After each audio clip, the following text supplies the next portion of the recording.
start the meeting. Thank everybody again for coming to the May general membership for CRDC. I see some familiar faces, some new faces. Thank you everybody for coming. Tonight we have our very own district leader, Layla. She is going to be presenting us with the presentation to kind of better understand ranked choice voting and exactly what it is. And we've got slides tonight, so get out your notebooks, get ready to take those notes, and we'll get started here in a little bit. See some more people are still coming in.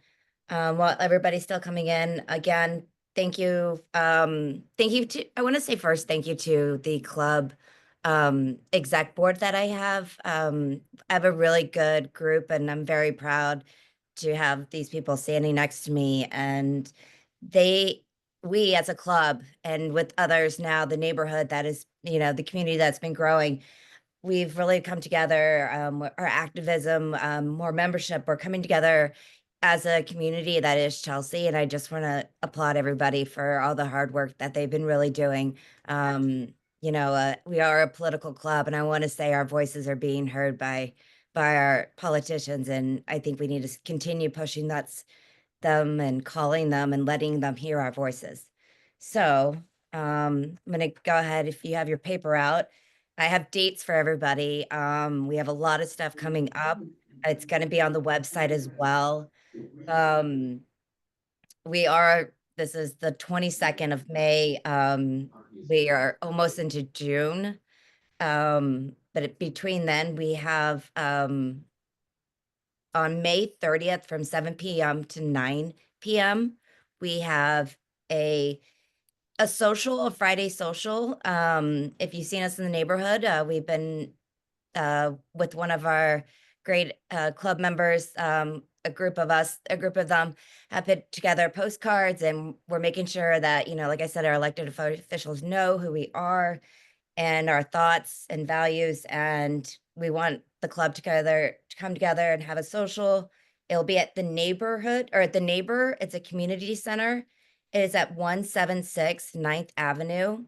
That is the southeast corner of West 21st Street. All of this information will be on the websites. We'll put it out there for everybody to know. You'll get flyers or e-blast for these dates. It's going to be from 7 p.m. to 9 p.m. Come in, meet other new members. We have a lot of new membership that's come in. Would like everybody to meet each other, continue talking, continue being active. So that's May 30th. And I believe on the 31st, my exec board, please correct me if I'm wrong, but we will be doing another tabling event. We were at the CRDC membership committee was out at the Chelsea Green Friendship, Friends. I'm sorry, I should have wrote it down, but it was a great event over at the Chelsea Park.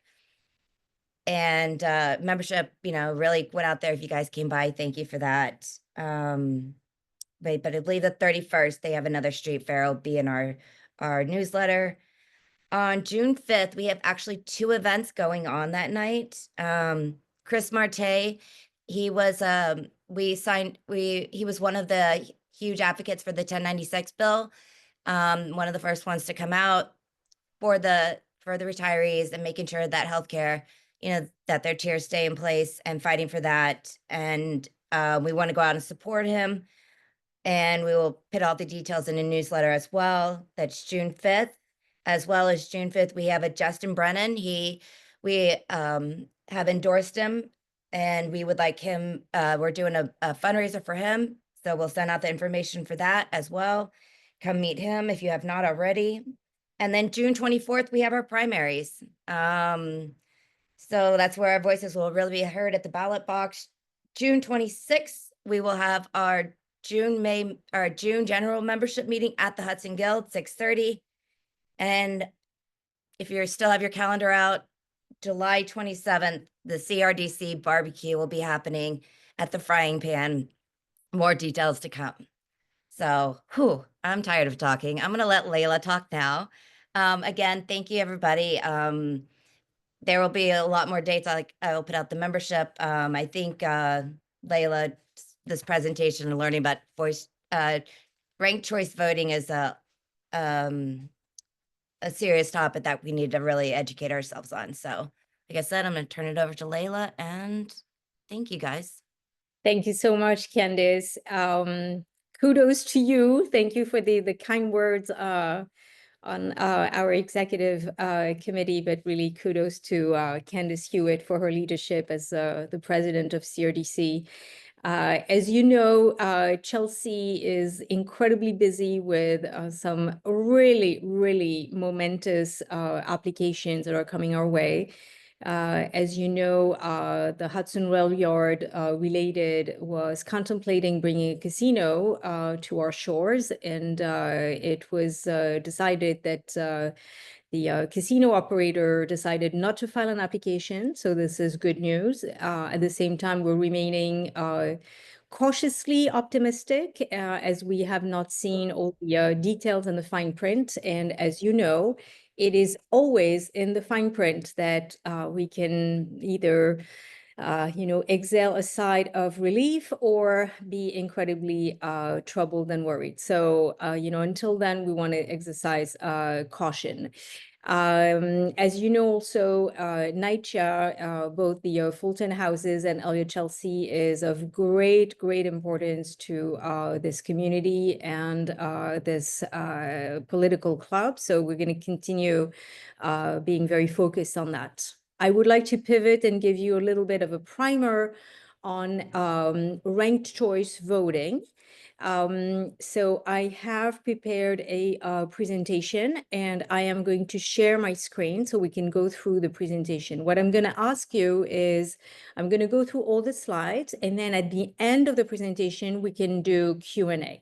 And the idea is really, for you to ask all the questions. Hopefully, I'll be able to answer all of them. If I can't answer a question, we'll make sure to, go back to those who know more than I do, and then we will put together, all these answers in our next newsletter. So, stay tuned. But the goal is really to educate ourselves on what is ranked choice voting and how it works and how we can use it strategically. So hold your questions until the end of the presentation, and then I promise we'll take time to go through all of your questions. So let me share my screen.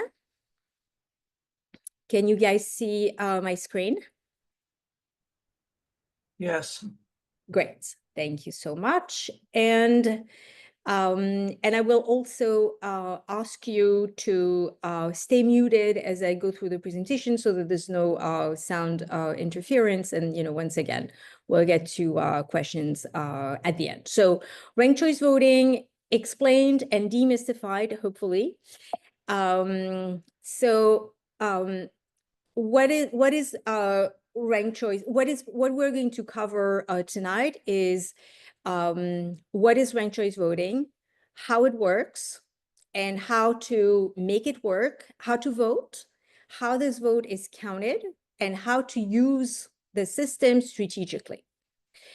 So what is ranked choice voting? Ranked choice voting basically allows voters to rank up to 5 candidates in order of preference.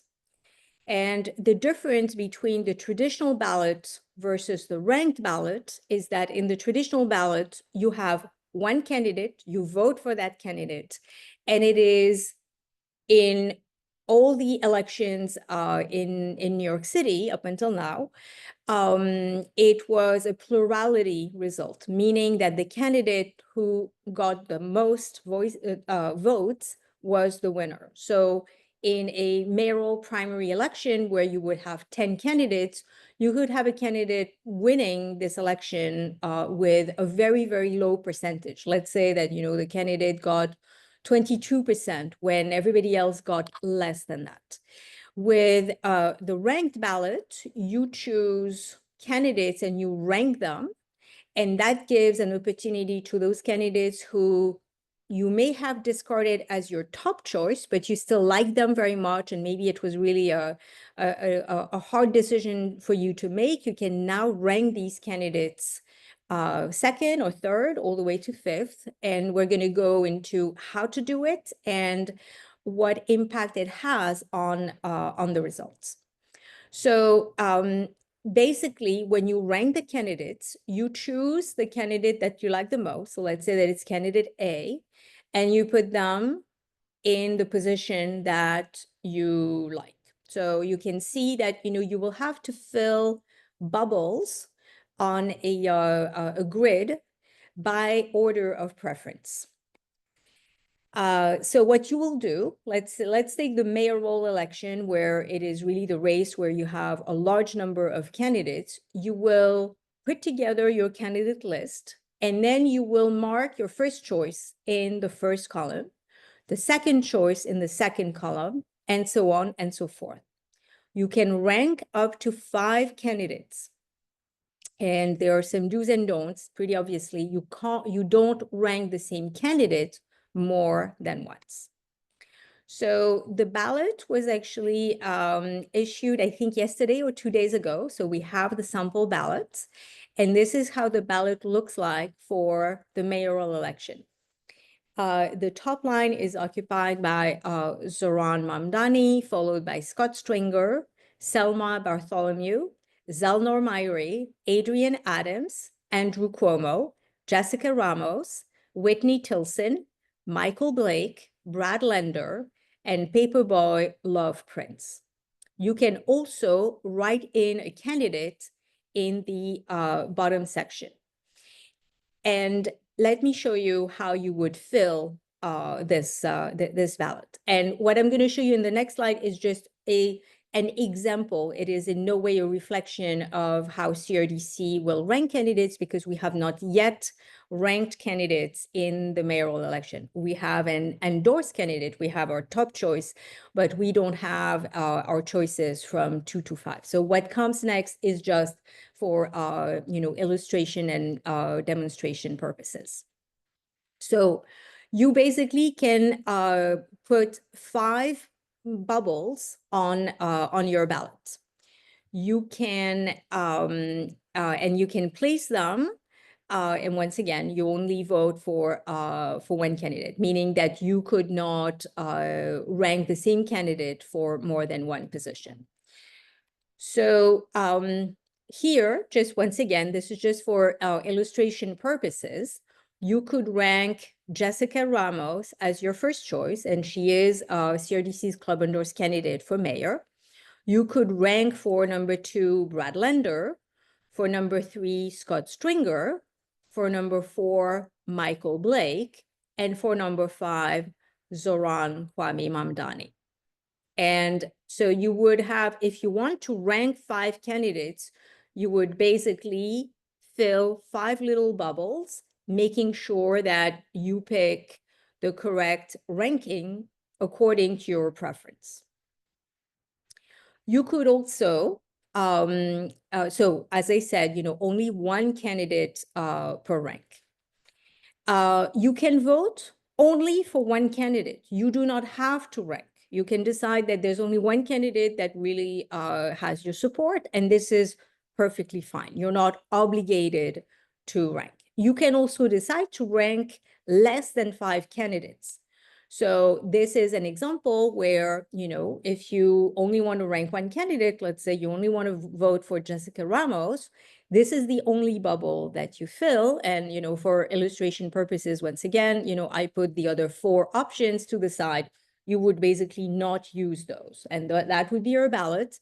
And your vote would go to Jessica Ramos. And if Jessica Ramos is not the winning candidate in the first round, then you would not have the opportunity for your voice to continue to be considered. You could also decide to rank only 3 candidates. Let's say that you only like Jessica Ramos, Brad Lender, and Scott Stringer. And no harm. It just means that, you have 2 other opportunities to rank candidates. You're just choosing not to exercise this choice. So how does the counting process work? So I'm going to try to go through this step by step. So on round 1, all the first choice votes are counted. So that would be the equivalent of what we used to see when it was plurality. You know, we open the ballots and we basically see that, you know, each candidate has received a certain percentage of the vote. So that would be the first round. The candidate who has the lowest percentage is eliminated. And then on this ballot, where this candidate was ranked first, the second column would be dispatched through all the other ranked candidates. And then we would do the count again, and the lowest percentage would yet again be eliminated. And then that would be repeated until a candidate reaches 50%. So the Board of Elections did a really nice graphic that helps understanding that. So they did it with fake candidates. So they decided that it was going to be animals, and they have, you know, the pigeon, the squirrel, the rat, the cat, the raccoon, and the possum. And this is how it goes. So, you know, you go and vote for the candidate, and on the first round, this is what happens. The pigeon gets 25 votes, the squirrel gets 15, the rat gets 10, the cat gets 5, the raccoon gets 30, and the possum gets 15. So if it was a plurality system, the way it was in the past, the raccoon would have won the race, right? The raccoon got 30 votes. But then when you do the round 2, you can see that the cat, who received 5 votes, is eliminated. And all the people who voted for the cats, they had a second ranked candidate as well, and those get dispatched. So out of those 5, 2 went to the raccoon, 2 went to the pigeon, and 1 went to the squirrel. Okay. Still, no one has reached 50%. So then they would go to round 3. And you can see that the rat got eliminated. It was the lowest in round 2. So whoever ranked the rat as number 2, now the rank 3 gets dispatched between the candidates. And you can see that the difference between the raccoon and the pigeon is closing. So now at the next round, the possum will be eliminated because the possum has a total of 16 votes. That's the lowest. And then what happens? You can see that the pigeon all of a sudden got a big boost because it looks like all the voters who had voted for the possum had placed the pigeon as their number 4. So the pigeon is picking up a lot of these votes and now is ahead of the raccoon. And then the final round, the pigeon has, crossed the 50% line and beats the raccoon. So let me go through it again so that you can see the round. So we start the election. Here is the first round. You can see the raccoon has 30 votes, the pigeon has 25. And as the ranked weight starts to be applied to the different candidates, on round 2, the cat is eliminated. On round 3, the rat is eliminated. On round 4, the possum is eliminated. And then on round 5, the squirrel is eliminated. And that determines, as we push the ranked candidates down the line, it is the pigeon that wins. So how are we going to think about this ranking strategically, and where can we actually make an impact? So a couple of things to keep in mind. If there is a candidate that you strongly oppose, then you won't rank him, because that will be a way to not give him any weight. And alternatively, all the viable alternatives will be used to actually prevent an undesirable outcome. So let's do a little scenario. Let's say that you have candidate A and he's your favorite, candidate B and she is a solid alternative, candidate C and they're acceptable, candidate D, you're neutral. You can live with it, not your favorite, but it's okay. Candidate E is less than ideal, but candidate F is really undesirable and you strongly oppose this candidate. So this is how you would rank the candidates, knowing that your goal is for candidate A to win and for candidate F to not win. So you would rank candidate A number 1 because this is your top choice. So you rank them first. That's a no-brainer. Candidate B is a good backup if A is eliminated. So your vote helps candidate B if you rank them number 2. Candidate C, that you would rank 3rd, is still acceptable, and it keeps your vote in play. Candidate D, you rank them 4th. You're neutral, but you prefer them to candidates E or F.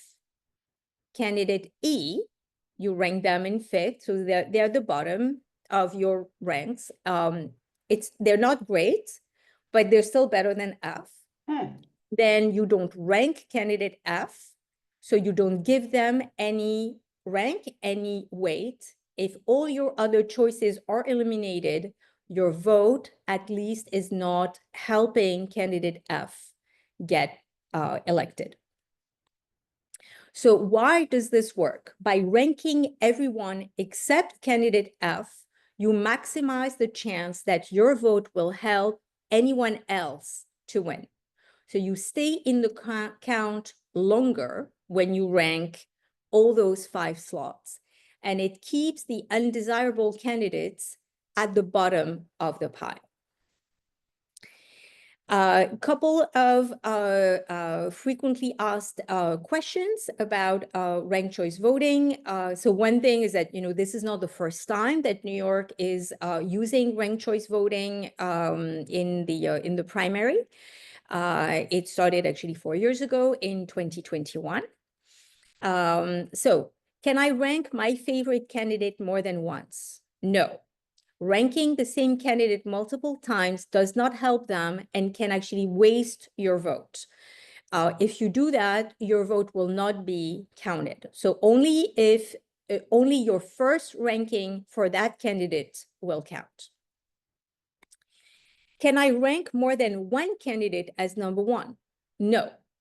You can only assign the number 1 ranking to one candidate. And by the way, you can only assign the number 2 ranking to one candidate. Only one candidate per ranked position. If you mark more than 1 as your first choice, your ballot may be disqualified.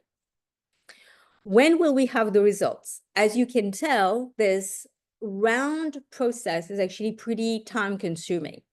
So the answer on when we will have the results is it depends. If a candidate wins a majority, 50% plus 1 vote, of first choice votes on election night, the results are announced right away. If not, ranked choice voting tabulation begins. So this process of the rounds. Votes are counted in rounds, and it may take a few days or even a couple of weeks for final certified results to be announced, especially if we have many mail-in ballots that are involved. What happens if you only choose one candidate? Once again, your vote counts, but it stops if your candidate is eliminated. Ranking backups helps your vote stay in the game. So as a recap, there's basically 3 rules of thumb. The first one is that ranking candidates, that you should rank candidates you actually support. Don't rank candidates that you oppose. And ranking backups gives you more influence and helps candidates that you support maybe a little bit more mildly than your favorite candidate stay in the game. There's a lot of resources that are out there. One very, very good resource is a website that is put together by the city, and it is vote.nyc. And there you will find sample ballots, ranked choice voting demonstrations, and little tutorials. They have a good frequently asked question section. This is also where you can find the address for your polling site, both for early voting, which starts June 14, and for election day, which is June 24. And I'm going to stop sharing my screen and we can go to Q&A. So you can use the raise hand function to indicate if you have that you have a question, and hopefully I will be able to answer them. Let's start with Roberta. So Layla, somebody said this is the way Eric Adams won because of ranked choice voting. Was it that we didn't understand before? Because I remember when I voted, I specifically only voted for 2 candidates. So is that what happened? Can you address that? Wait, I think you're muted. Sorry, yes. This is absolutely what happened. You know, in 2021, all of us, I think, in fairness, were not particularly aware of how the process works and how strategically we can use it to actually get a certain outcome. And lots of people did not rank at all. Lots of people felt that, you know, they just had one candidate, they wanted to do it the old way, and therefore they didn't rank. Lots of people ranked, but maybe only 2 or 3. And as a result, Eric Adams, who was ranked number 2 on many of the ballots, was able to, or even number 3, was able to pick up all this weight towards the end as ballots were going through these rounds. And I think that people who voted for Eric Adams, lots of them had actually ranked him somewhere. Maybe not number 1. He was definitely not the number 1 candidate at the first round. I can't remember exactly where he was, but he was not the top candidate. But as the rounds went through, he had been ranked number 2 or number 3 by many, many more people than his opponents. So I think that it is a very good lesson this time around to really take a moment, you know, when we get ready to go and vote, to really figure out who do we like best. Usually that's hopefully kind of a pretty obvious choice. And then who can we live with?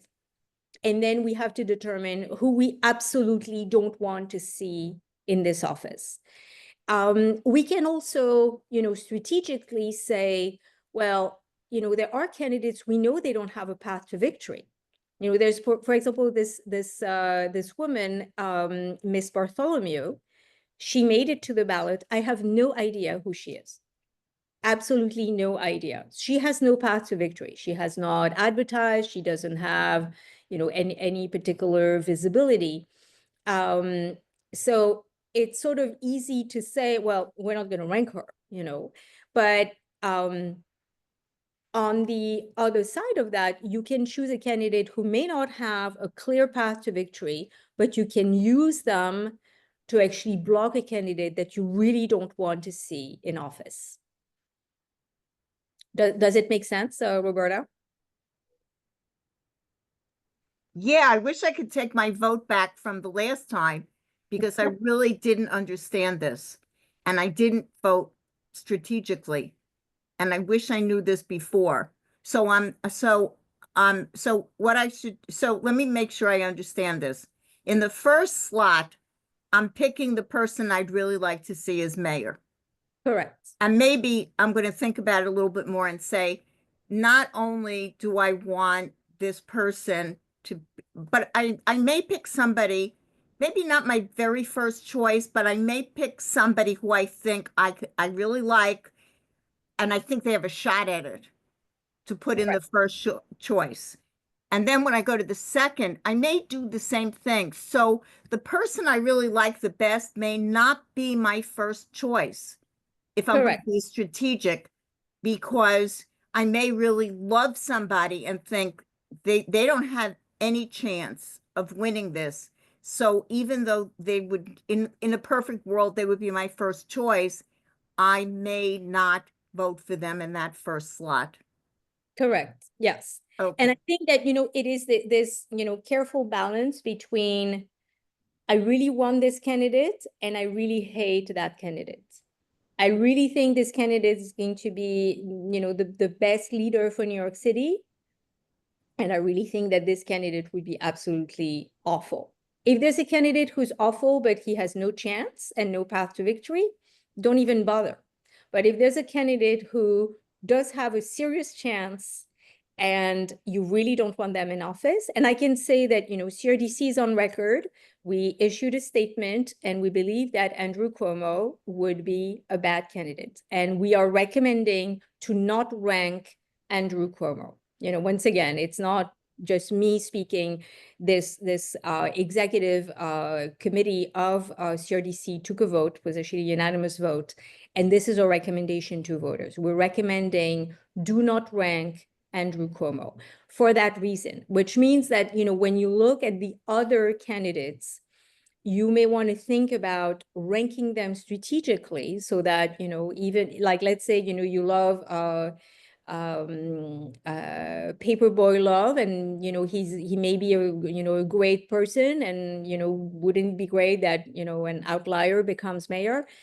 We know he doesn't have a path to victory, and ranking him would be wasted in the strategy, whereas ranking a candidate who is doing well currently in the polls is not the winner. That would help them tremendously if you rank them second or third. Does it make sense? Yes. Picking up the next question, I think that Elaine had her hand up. I don't see your hand. Well, I put it back down because I realized that I was saying Eric Adams Your is digital hand got tired. yeah, I got tired. No, I realized Eric Adams, I was going to say he's not on the sample ballot, but that's because he's independent. So I realized that after. This is only the Democratic sample ballot for us. Correct. Yes. Right. Yes, absolutely. Let me see. The next hand up is Paula.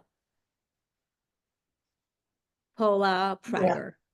So in the illustration you gave with the animals, the pigeon, let's say the pigeon or the raccoon, whoever it was, won. Let me actually bring it back up so that we can look at it. The one on the top won. But the cat, whoever it was, dropped out because wait a minute. Yeah, the cat, goodbye to the cat. Goodbye the cat. Yep. So I'm not good with numbers. How did you allot the people who voted for the cat? How did you distribute those votes from the people who initially voted for the cat?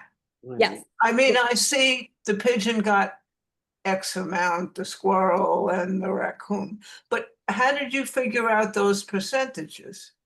So it's actually not percentages. It's literally the number of votes. So if you go like round one, 5 people voted for the cat. Okay. And in this scenario, we're making the assumption that everybody ranked the candidates 1 to 5. No one decided to only rank a certain number of candidates. They all filled the whole ballot. So you can see that those 5 votes, out of all these folks who ranked the cat first, they had also ranked other candidates second. And then on round 2, you can see how that gets distributed. So those 5 who voted cat as top choice, they voted pigeon. 2 of them voted pigeon in the second line.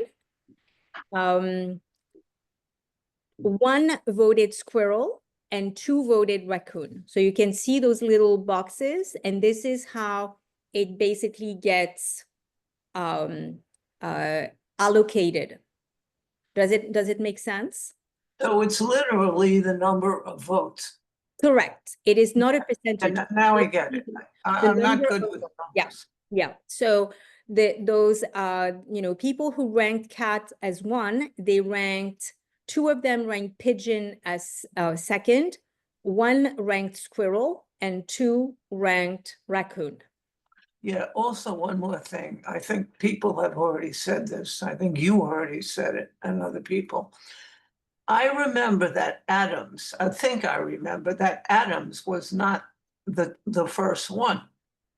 Correct. So He absolutely, so when round 1 came out, he was not in the lead. he was like a pigeon. He was like, I think he was more like a squirrel. I think he was number 3. And as the rounds went through, because he was ranked 2 or 3 on many ballots, then that is what gave him a boost. Does it make sense? Yeah, Great. well, yes and no. I mean, Tell me why no. I think it's really important that we try to, congeal in our brains. because that's the opposite of just voting for one candidate. You vote for one candidate, that's who you want. And yet somebody that you don't like Gets in. ascends and wins the race. So you're voting into the office somebody that you're not crazy about. Well, I mean, I can't speak for those folks who ranked Adams second or third in 2021. I think that, those folks probably thought, he's not my top choice, but I can live with it. And I Yeah. think this is the question that is asked of us today. Who do we absolutely not want to see on the ballots? Who can we live with? It's not our top choice, but if that person becomes the mayor, it's okay. He or she will do a good or good enough job. And who is our top choice? Yeah, I get it. Thank you. This is really the question that we have to grapple with. The next question goes to Dan. So. Hi, Layla. I actually just wanted to circle back to something that was said when you were speaking with Roberta, because I think I disagree a little bit on the strategy wise. So, and correct me if I'm wrong here, but in my head, I mean, I think the beauty of ranked choice voting and why ranked choice voting is fantastic is that you can use your first round vote to vote for a candidate you in your head think might not be viable, who actually is your favorite candidate, without throwing away your vote in, as it would be in a traditional setup. And the reason why I say this is that as it stands right now, I mean, unless you in your heart of hearts believe, like, I think Andrew Cuomo is the only one who's close, that Andrew Cuomo could win it in the first round, you're actually doing yourself a disservice and the candidate you find to be the favorite to vote for someone with your first round pick that isn't your absolute favorite candidate. I mean, I think you showed that in your slides that your first pick should be your first pick, and then the strong candidate in the second round is a wise strategic move. But I don't think that came out with when you were speaking with Roberta a bit about it. I think she kind of said, like, well, don't I want to vote for a strong candidate in the first round just because I want to see, someone else not win. And I think that I would like to push back on that only if you think that candidate, that strong candidate you don't want to see win, if you think that candidate might get over 50% in that first round, or the 50% needed to win in the first round, then yes, vote for the strongest candidate in your first round. But if you don't think that that's the case, and I don't think anybody thinks that's the case right now, I don't think that Cuomo is predicted to get over 50%, then you should vote your favorite candidate, is at least my recommendation. I mean, would you agree with that, Layla?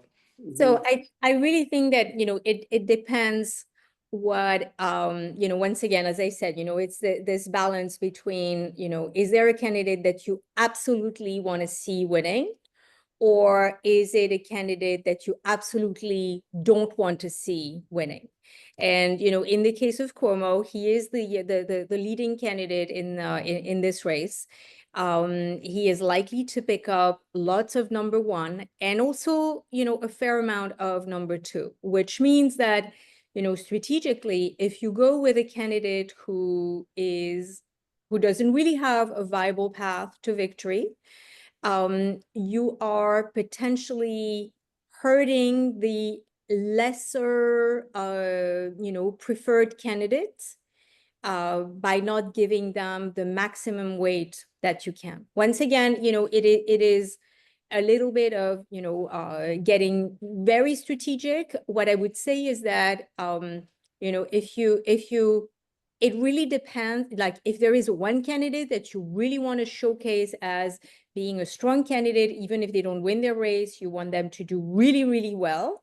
This is the strategy that you described is a strategy to use. In that particular case, we know we have a very strong front runner with, you know, all the accoutrements of, you know, a strong front runner, name recognition, blah, blah, blah. If your goal is to make sure that this person doesn't get into office, then the Roberta strategy may be better. So once again, you know, I don't think that there is a right or wrong answer. It really depends on how you approach the strategy and what is the most important outcome for you. Okay, thank you. I think that clears it up. I just wanted to make sure that it wasn't said that, you know, that would be the ideal one, you know, going forward. No, absolutely. You're absolutely right. And I think it's really important to make this distinction. The next question goes to Lisette. Yes, hello, everybody.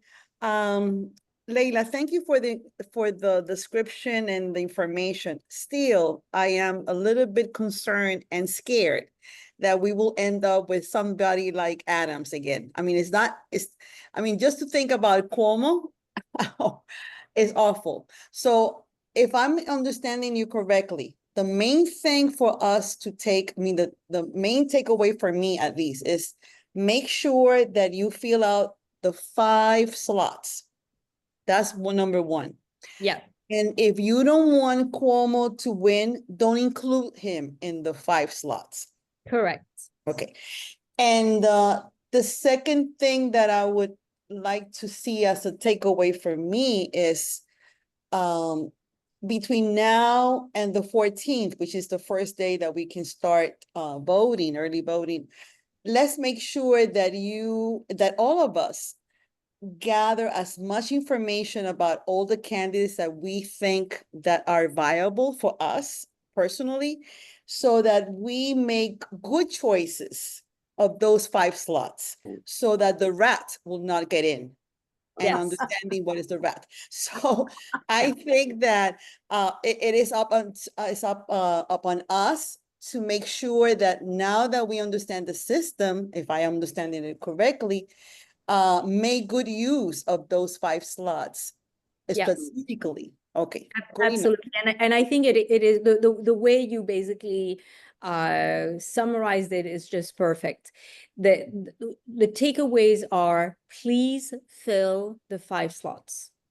This is really, really important. And if there's a candidate you really don't like, don't put them on your ballot. If you do that altogether will really go a long way. And if you can help, and those two are fairly easy to understand and to, you know, to get in, you know, if you can share that information with your friends, your neighbors, if, you know, probably your friends know that you're politically attuned, and, you know, tell your friends, tell your neighbors, you know, fill the 5 slots. And I have to admit that, you know, in 2021, I was like, I'm not ranking anyone.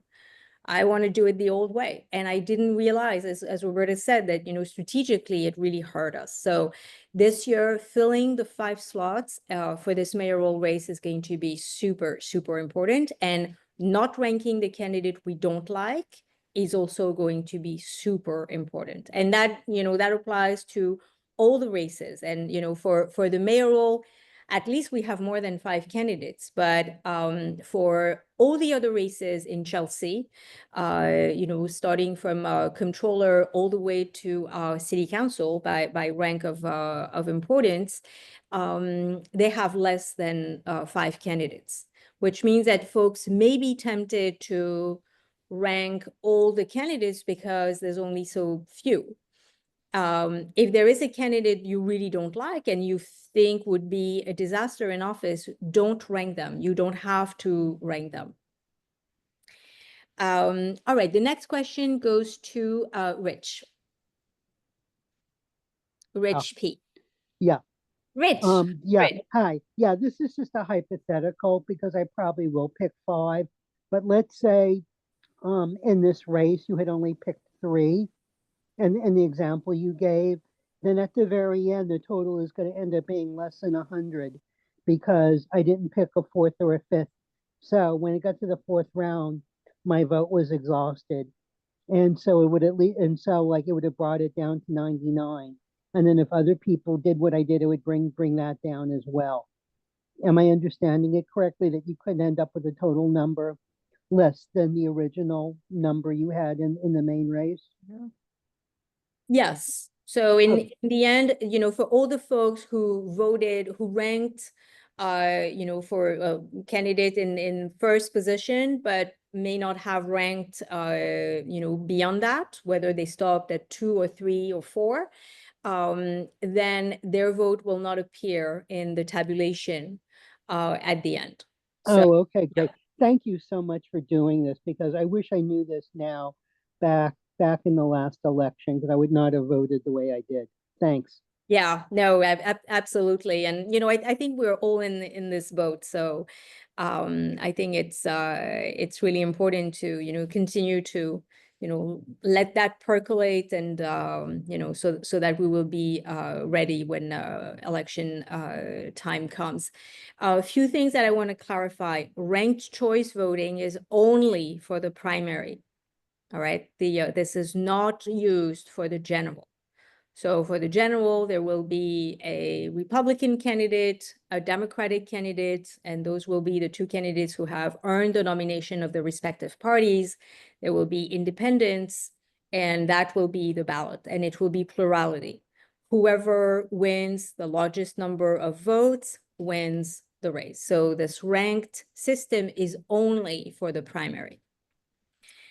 I see that, Roberta, you have your hand up again. Yeah, I do, because I just want to make sure I understand this so that I can explain it to other people. So I want to say it back to you because I want you to tell me if I got it.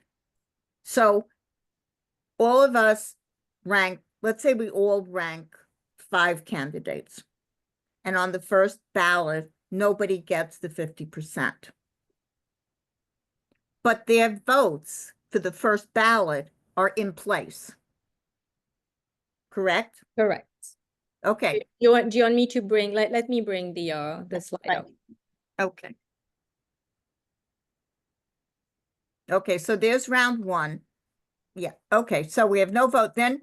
So I look at this, and because nobody got this, the people who voted for the cat in the first place, their vote still counts, except we're not looking at their first choice anymore. We're going to their second choice. Am I correct on that?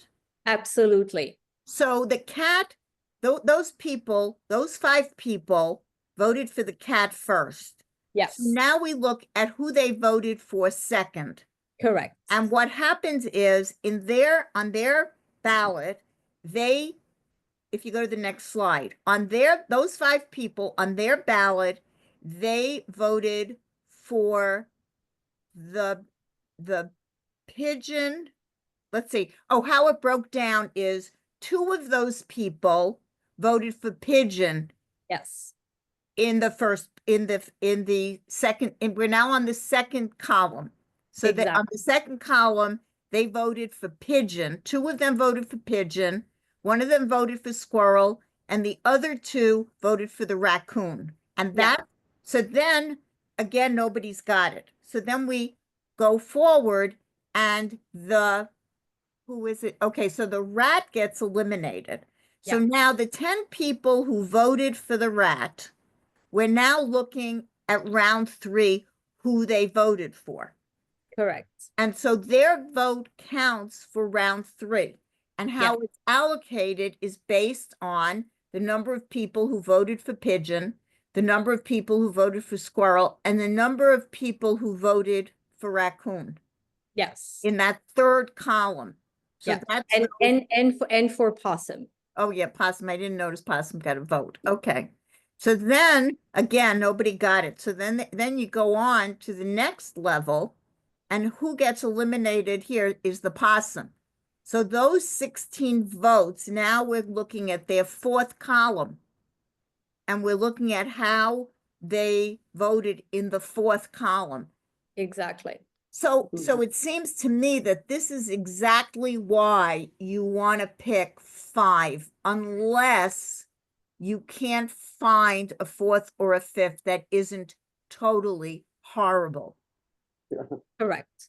So if you look at this scenario, you basically need to look at the candidates and you need to figure out who's your favorite, who's your solid alternative, who's acceptable, who's neutral, and who's less than ideal. And meaning that, hopefully you can also have maybe 2 solid alternatives and 2 acceptable, and that fills your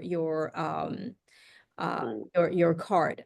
But Layla, so my favorite really, I don't think stands a chance. So Yeah. on the first, I'm not going to put that person in first place. I'm going to pick somebody who I think somebody who is favorable, not my first choice, but somebody I think who could put up a good fight, that I think will have a good percentage. yes, Right. this is a very acceptable strategy. And, by contrast, Dan favors a slightly different strategy where he really wants his favorite candidate, although he recognizes that they may not have a really strong path to victory, but he wants to see them doing really good because he believes that this will be significant in and of itself, to be able to say, look, this person did X% in the primary in 2025, and when they run again, 4 years from now, or if they run for another position before that, it will have burnished their image. So this is something that we can take into consideration. And Dan believes that it is actually important to express who our favorite is, while also filling slots 2 to 5 with strong candidates, so that you do block candidate F, who is the undesirable candidate. So once again, there's not one correct way. It is just a matter of, I'm going to stop sharing the screen. It's just a matter of, where you place the ballots, and I think this will be a little bit of a personal choice. And also something that I want to say is that the club has not ranked candidates yet. We have an endorsed candidate, meaning that we are giving that candidate the top slot, but we have not ranked from 2 to 5, and we are going to do that, which means that the membership, because we're a reform club, and it's the membership that votes, and it's currently a little over 300 folks who have voting privileges. We're going to send an electronic ballot, and people will have an opportunity to vote so that we rank the rest of the slate. So CRDC will be able to actually make a recommendation for the entire slate. Is CRDC bound to pick the one that we select, Jessica Ramos? Is the club bound to say rank her first? No. Yes, she was the club endorsed candidate, and therefore all the club endorsed candidates occupy the top slot. And deciding to rank them differently would be, like de-endorsing them. Okay. Oh, But, that's yeah, but individually, we can do whatever we want Oh, when we we get. can do whatever we want. Absolutely. Absolutely. In the secrecy of The ballot. the booth at the ballot box, we will vote our conscience, and we don't have to tell anyone, or we can, share it as we see fit. Yeah, absolutely. So what happens if the 300 votes don't rank her first? Say that again. So you're going to put out a ballot to all the members. And at Yeah. this, and what But it will be only for positions 2 to 5. happens? Okay, So, because position 1 is filled. okay. All right, I'm gonna go to folks who have not yet spoken. Anita. Hi, thanks. How is everybody? So Good to Alright. see you. You did an excellent job. Thank you so much. And thank you to CRDC for having this because it really was mystifying the first time. I know this is Democratic Party only, and that's why that's the speak, but how does it, just for information's sake, how does it work knowing that there are non-democratic candidates also in the election? So how does it work when you have to strategize and think about ranking? Mm. There's non-democratic party candidates that I'll just say for myself as an example, when we're saying the one you absolutely don't want to see, don't rank at all, and the one, there may be candidates there are going to be candidates that are in this mix that are going to be ranked. No, yes or no, if they're not on the Democratic. No. Let me share my screen Well, again. for the primary, for the. If you are a registered Democrat, this is what the ballot will look like. Yes. If nobody drops out before. You can't drop out. Okay. You can't drop out. At this point, you can't drop out. Even if you're dead, you can't drop out. Okay. And it's actually not entirely true, but basically you would have to be dead in a timely fashion so that they can remove your name from the ballot. Or I think Let's the hope only that doesn't happen to anybody. exactly. And I'm just being facetious, which is a Yeah. little silly, and apologies for that. But No. the only way you get off the ballot is either if the candidate passes away or is convicted, I think. So short of that, all these candidates, even if they're no longer interested in running, for example, once again, I have no idea who this person is, Selma Bartholomew. She is on the ballot. She qualified, she, filed the number of signatures that was required. So, and she may not be interested in running anymore, but you cannot drop out. You can't say, oh, well, actually, I made a mistake, I'm out.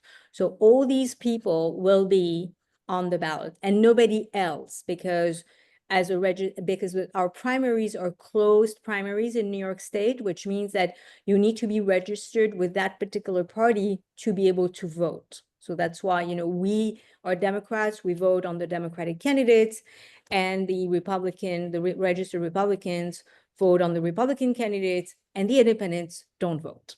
And you cannot, you must vote on the Democratic ticket only. You can't work it used to be the working parties line. You could be Democratic, choose from a working party. Some of the candidates were going on more than one. Some of them will share. So for example, if you are a registered Democrat, you will have a chance to vote for the Democratic candidate or the Working Families Party. There will be 2 lines, and the Working Families Party is an open primary. So that's why anybody can vote for the Working Families Party. The same, I think, applies to the Conservative Party, which usually teams up with the Republicans.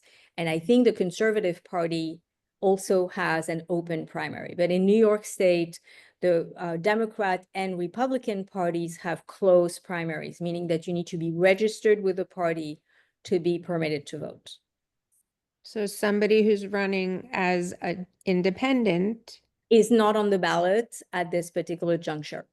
and so a Democrat, Will a be- registered will be- Democrat either doesn't vote in the Democratic primary and votes at another time. If The- they're thinking that they don't want any of the Democratic candidates, just hypothetically. So as a registered Democrat on the 24th, you will go and vote and you will be able to select the Democratic candidate. And this candidate becomes the nominee for the Democratic Party. And this is this candidate who will be on the ballot for the general. And at the general, you will have all the candidates. You will have the nominee for the Democratic Party, the nominee for the Republican Party, and all the independents. Eric Adams is running as an independent. If he Okay. makes it to the ballot, he will be on the ballot at the general election. Okay, Does so, does it make sense? well, so the bottom line is the Democratic primary is only the Democratic. If you're a registered Democrat, you vote for the ballot that's a Democratic. If you're going to vote, and then come the general election, whatever goes on at that time, whoever wound up getting on the ballot through this process.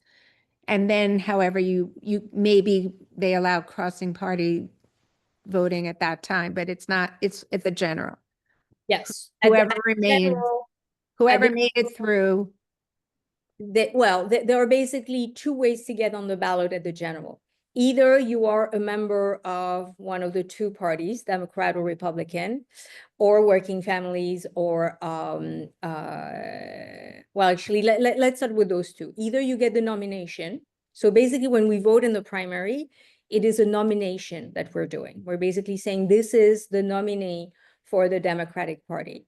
Okay. Or if you're running as an independent, you need to collect signatures from voters. You need to collect much, much more than if you're running under the umbrella of a party.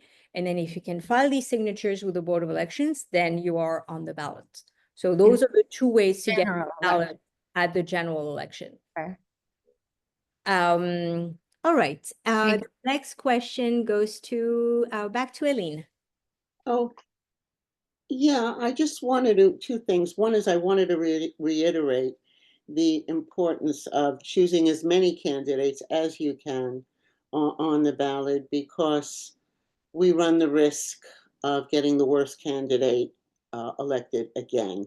And I think that's probably, for me, the most important thing that you said in this very, very good presentation, Leila, because it presents like a conundrum for me, because my favorite candidate is, and I can just say it publicly, it doesn't really matter, is the one we endorsed, is Jessica Ramos. But my concern is that she doesn't have favorability, and where that is going to put my vote in play in terms of my ranking. And I'm concerned that that might give greater, greater viability to the worst candidate. So I think that's something I have to consider in my vote, is that maybe it wouldn't be for my favorite candidate, for the one that I think is less favorable, but one who has greater viability and electability. So, I mean, for me, that's just a strategy I'm thinking about. And I think it's super important, because in the last election, I made the biggest mistake. I chose Evelyn Garcia, who I loved, and I only chose her.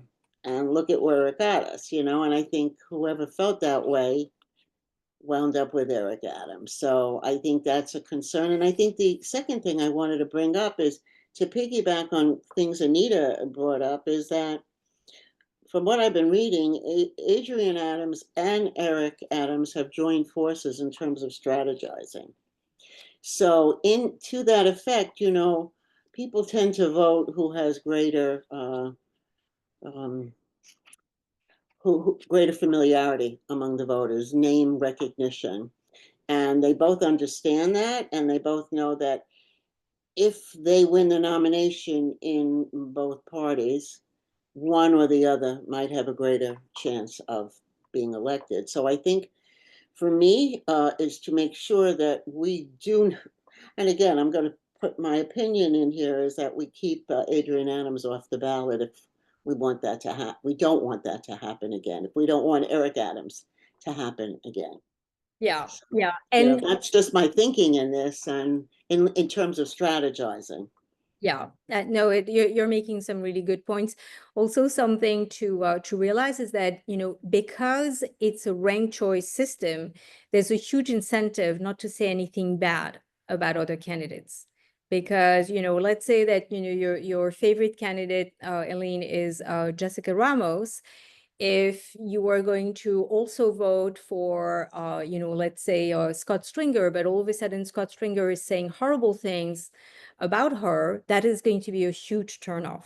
That's right. And likewise, what we're going to start seeing is that candidates, mayoral candidates, are going to start to cross-endorse and to say, well, my number 2 is this candidate. And that will be a way of, you know, telling voters, if you know, I hope you vote for me as number 1, but, you know, you need to fill your card. And for number 2, this is who I'm partnering with. So you're going to start to see, you know, some of these alliances. And you can see in the campaign that, you know, there hasn't been too much nastiness. Everybody has been hitting really, really hard on Cuomo because they feel they have nothing to lose. And he is really the, you know, the top candidate at the moment in the race. So they really need to, you know, bring him down a peg if they can, but they have not attacked each other beyond that. And that is really by design, because, you know, they're hoping that they will be the number 2 of many other candidates. And when we see these polls that are coming out, they do try to do this ranked, you know, voting polling, but at the same time, it's difficult to know if the polling is that accurate. So, you know, it's also something to keep in mind. Right. All right, moving on to Rich.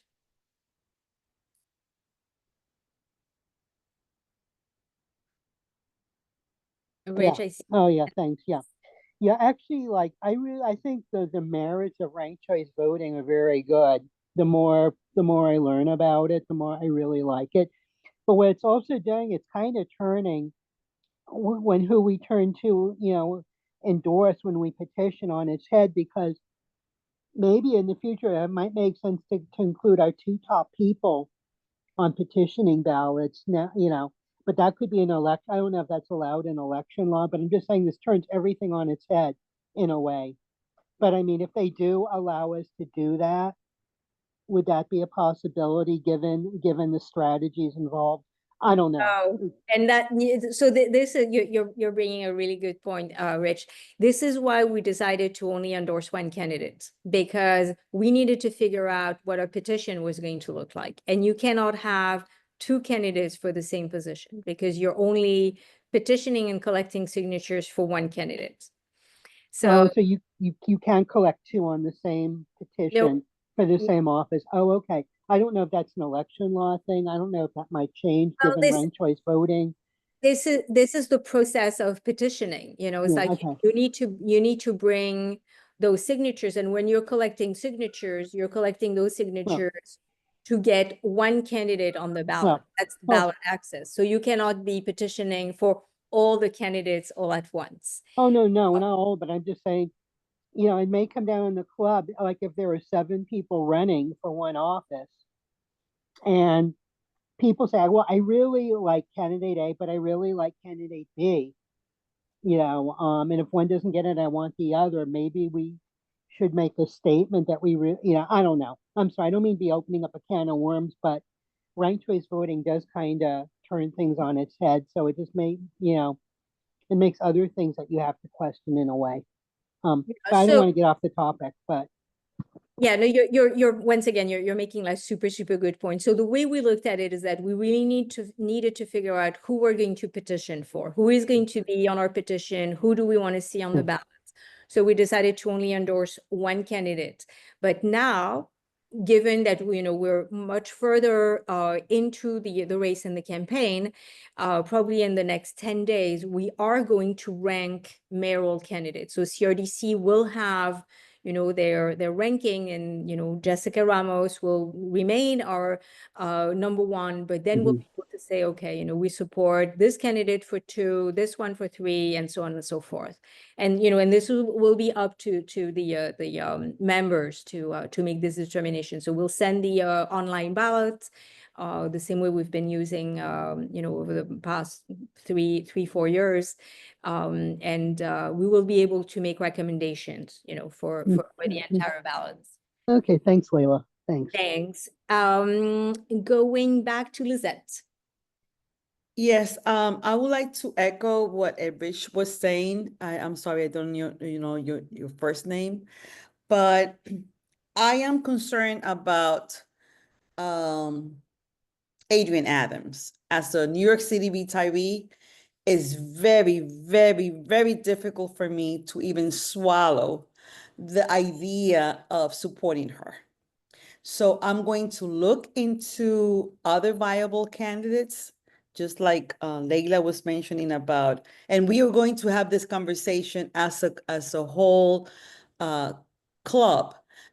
And we would like you all to chime in, but as a New York City retiree, I cannot endorse her because of the open opposition of Adrian Adams against our healthcare rights. And there's no way for me to even put her or rank her in those 5. So I would love you to really look into it and really consider that, because that has been a big, big, big stumble for us and for the people, also for the caregivers. She has stopped the possibility of the caregivers to get paid. Right now, they're getting paid for only 13 hours out of the 24 hours that they are working. So Adrian Adams have not shown that she's ready to be our mayor. So I don't want to end up with another Adams. And I just want to say as an individual that I would never, ever endorse her. So I will fill out the 5 slots, but not with her. Thank you.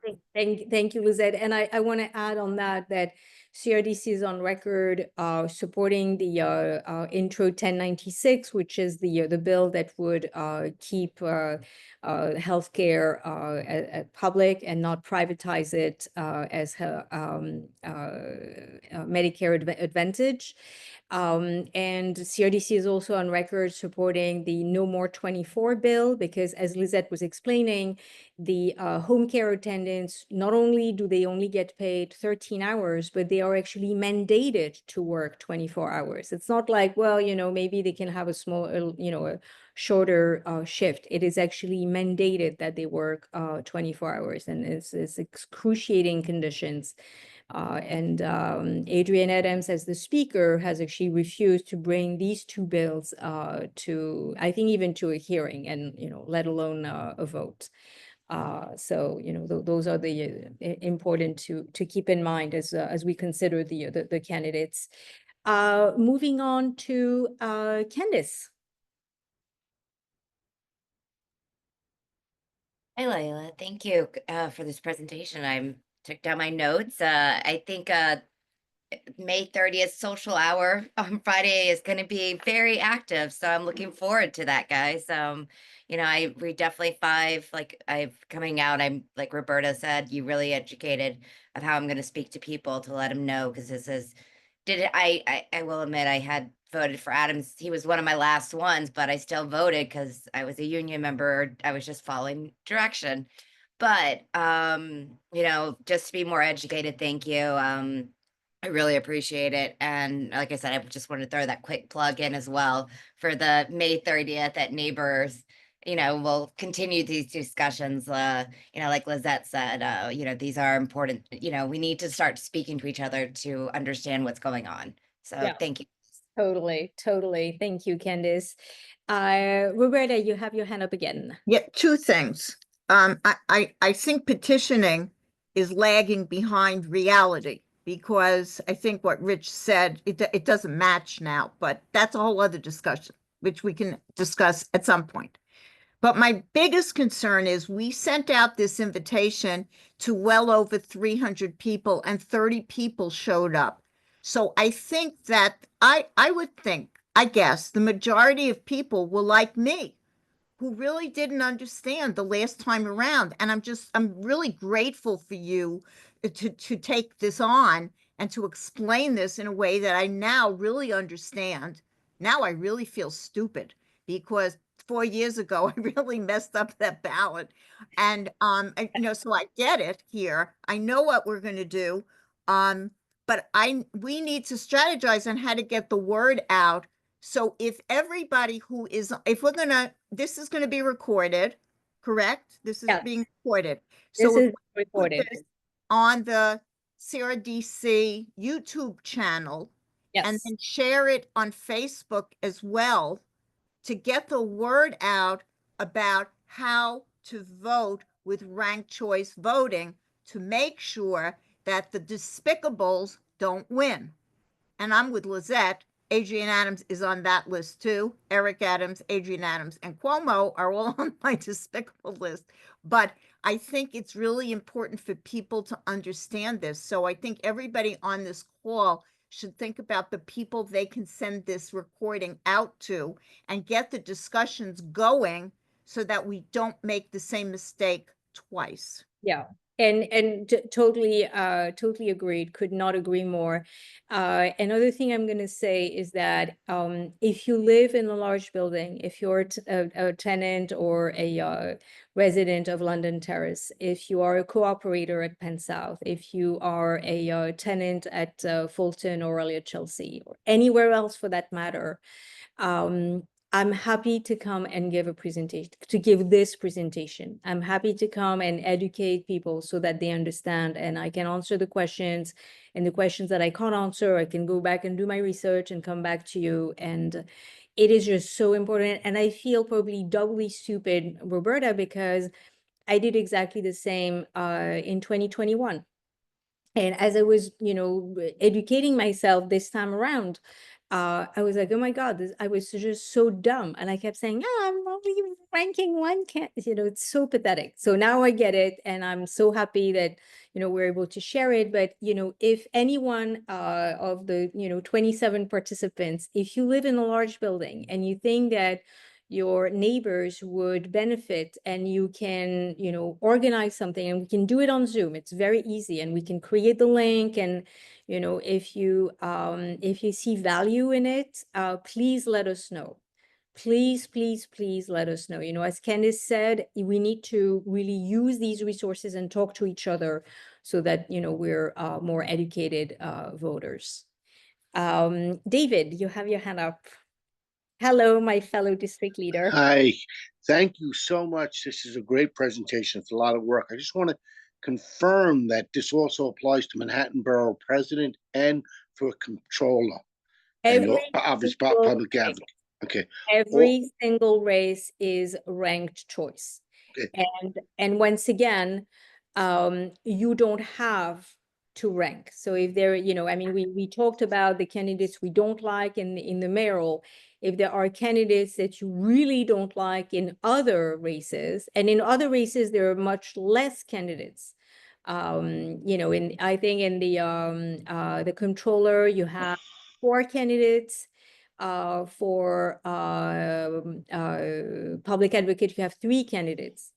You don't, on this one, let's say that, and for the public advocate, out of the 3 candidates, there's only 1 that you think is acceptable. And the 2 others are, you don't like them. Don't rank them. You don't have an obligation to rank.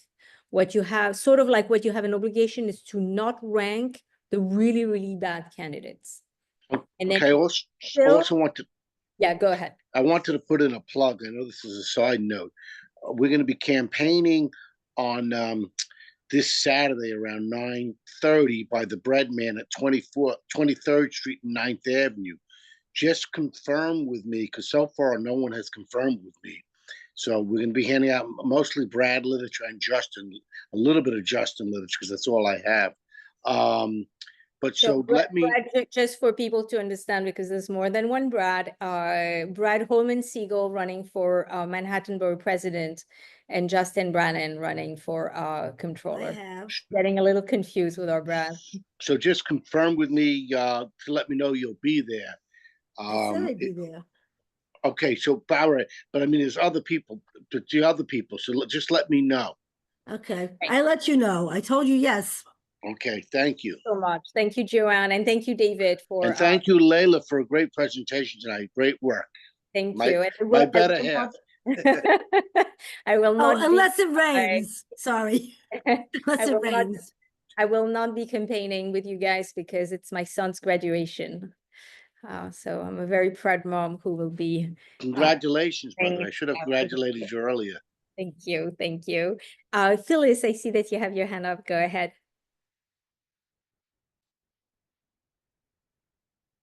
Phyllis, you're on mute.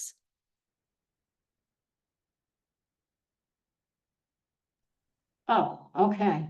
To piggyback on what Lizette had said, it should be remembered by CRDC and everyone that New York City retirees are more aware than most of the people about some of the candidates who are running, and that we have had a 4 or 5 year time period to become acquainted with the candidates. And one of the things is, like, I can remember as if it was yesterday that in 2021, Eric Adams was running, and he was talking about how he was a New York City retiree. Well, yes, but he's NYPD retiring, and he wanted people to believe that he sympathized with the health insurance issues of New York City retirees, and he did not clarify his status. So I think it's important to be aware of archival knowledge and to use it.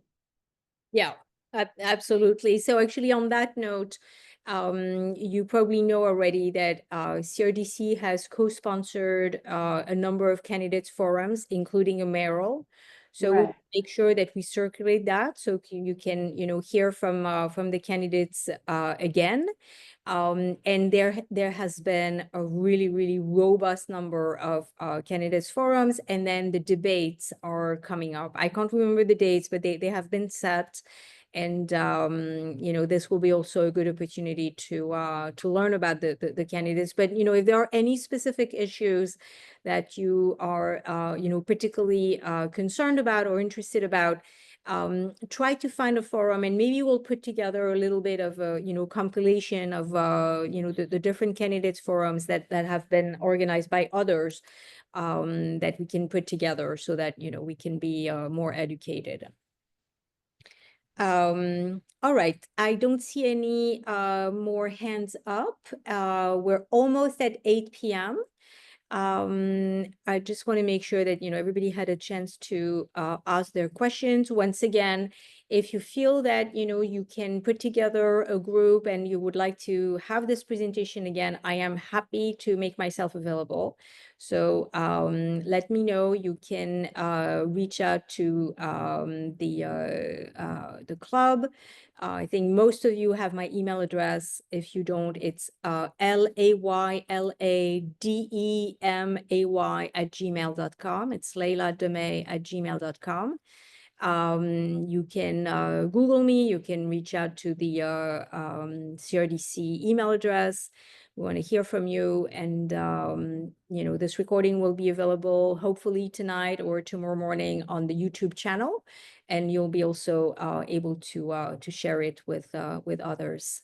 All right, Candice, back to you for closing statements. I don't see myself, but that's probably okay. Yes, I wanted, like I said, thank everybody. Again, Layla, thank you for the presentation. We have a lot to strategize. I feel like it's a little chess game's going to be going on in everybody's head right now. So I would just urge everybody to educate yourself, start going back, listening to the old forums. We have them up on our website. Google search. The internet is your oyster. So thank you, everybody. It's 8 o'clock. It looks like it stopped kind of raining. Kind of enjoy the rest of the night, and see everybody on March 30th, if not Saturday. And we will have a great night. Thanks.